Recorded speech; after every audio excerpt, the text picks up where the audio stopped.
বন্ধুরা কেমন আছেন সবাই? আশা করি সবাই ভালো আছেন। বন্ধুরা, আমাদের গল্পগুলো যদি আপনাদের কাছে ভালো লাগে অবশ্যই লাইক করবেন, কমেন্টস করবেন। আমাদের চ্যানেলে যদি নতুন হয়ে থাকেন অবশ্যই সাবস্ক্রাইব করে বেল আইকনটি প্রেস করে রাখবেন, যাতে নতুন নতুন ভিডিও আপলোড করার সাথে সাথে আপনার নোটিফিকেশনে চলে যায়। বন্ধুরা, আমাদের গল্প রাত পর্ব 6, লেখিকা নির্জানা তনিমা আনাম। আমি তোমাকে চেয়েছি, খুব করে চেয়েছি, তবে যতটুকু চেয়েছি তা হয়তো তোমাকে পাওয়ার জন্য যথেষ্ট ছিল না। আজ থেকে আমি আর তোমাকে চাইব না, করব না তোমার প্রতীক্ষা। আজকের পর থেকে আমার চাওয়া পাওয়ার হিসেব থেকে তুমি মুক্ত। এই কয়েকটা কথা বলেই তিয়াশা হাসপাতালের বিছানায় পাশ ফিরিয়ে শুয়ে পড়ে। প্রান্ত একটা দীর্ঘশ্বাস ফেলে সেখান থেকে বেরিয়ে যায়। প্রান্ত যখন হাসপাতাল থেকে বেরিয়ে যাচ্ছিল তখন প্রান্তর দাদি ডাক দেয় প্রান্তকে, বেশ কড়া গলায় শুনিয়ে দেয়, ওই বাড়ির এই বাড়ির ওই অলক্ষণে বিধবা বউটার সাথে আর যাই হোক তার আদরের প্রান্তর বিয়েটা হতে দেবে না সে। সে যখন মরবে তার লাশটাকে বাড়ির বাহিরে রেখে এসে যেন ওই মেয়েকে এই ঘরে তোলে। প্রান্ত দাদির কথার উত্তর দিতে চেয়েও থেমে যায়।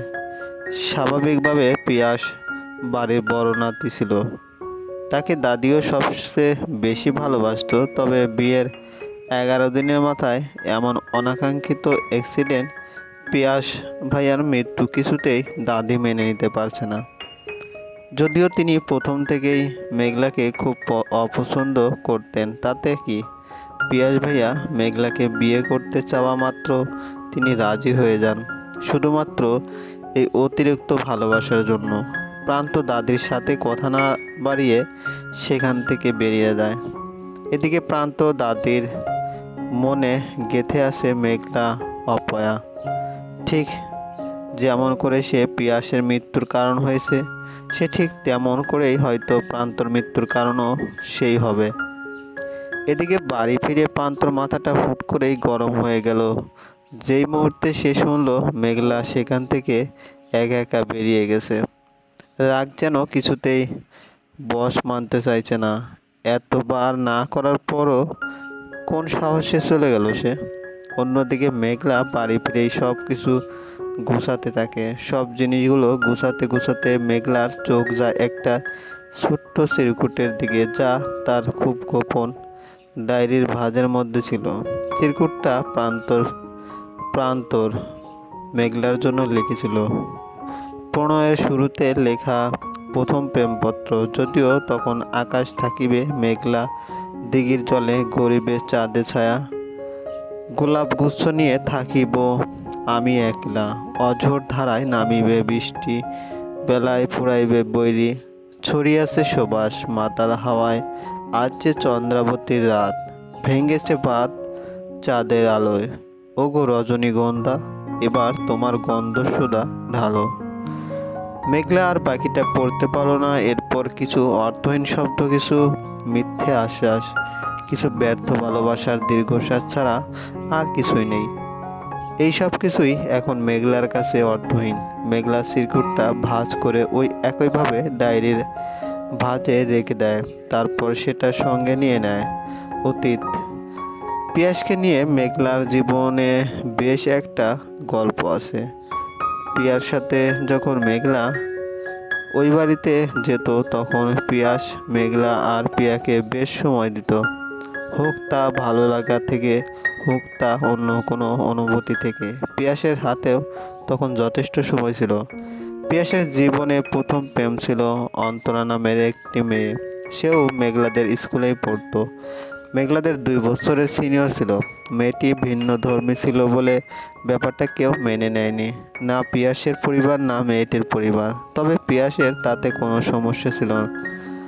সে তার ভালোবাসাকে সযত্নে আগলে রাখতে চেয়েছিল সমাজ পরিবারের বিরুদ্ধে গিয়ে। তবে শেষ অবধি মেয়েটি পিয়াসকে ছেড়ে দেয় বললে ভুল হবে, দূর ছাই করে তাড়িয়ে দেয় নতুন কারো জন্যে, যা পিয়াসের কল্পনার বাইরে ছিল। তারপর পিয়াস একেবারে ভেঙে পড়েছিল। পিয়াস নিজেকে সামলে উঠতেই মেঘলার সাথে পরিচয় হয়।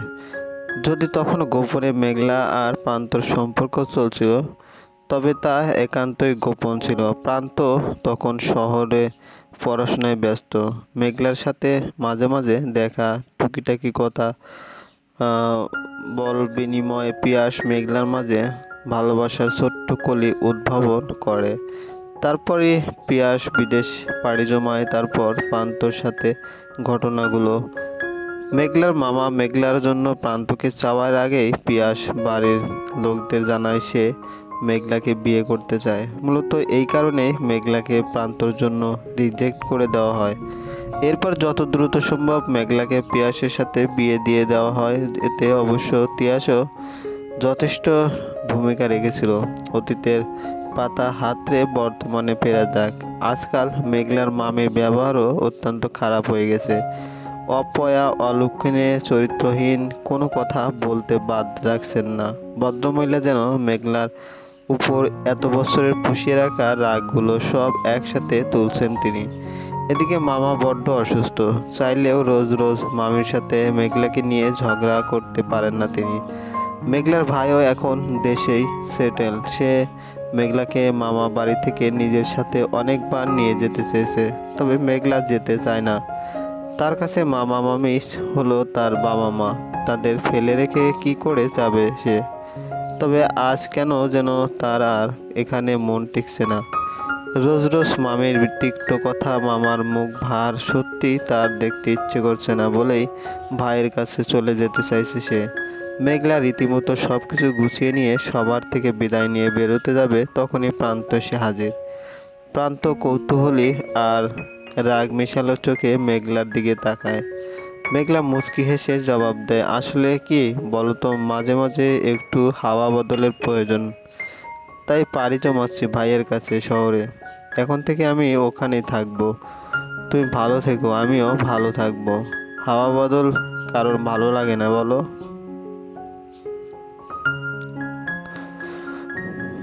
ও বাই দ্য ওয়ে, তোমার বিয়েটা হলো?